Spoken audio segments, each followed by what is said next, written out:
आजच्या व्हिडिओमध्ये आज आपण कुरकुरीत अशी पालक वडी बनवणार आहोत। त्यासाठी मी इथे पालक बारीक कट करून घेतले।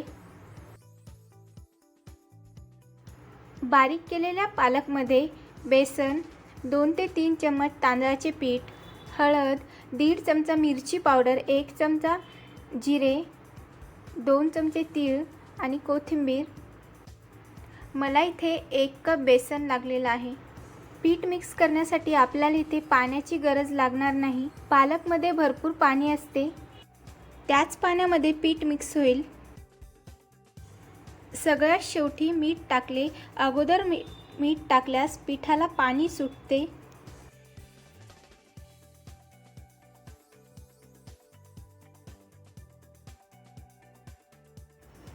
मीडियम टू हाय फ्लेमवर 15 मिनिटं वाफवायचं आहे।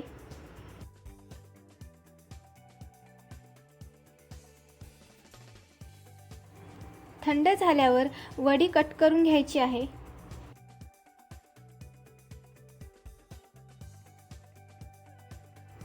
स्लो टू मीडियम गॅसवर वडी तळून घेतले। सोनेरी रंग येईपर्यंत वडी तळून घ्यायची आहेत। मस्त अशी पालक वडी तयार झालेली आहेत। व्हिडिओ आवडल्यास लाईक, शेअर आणि सबस्क्राईब करा। व्हिडिओ पाहिल्याबद्दल थँक्यू।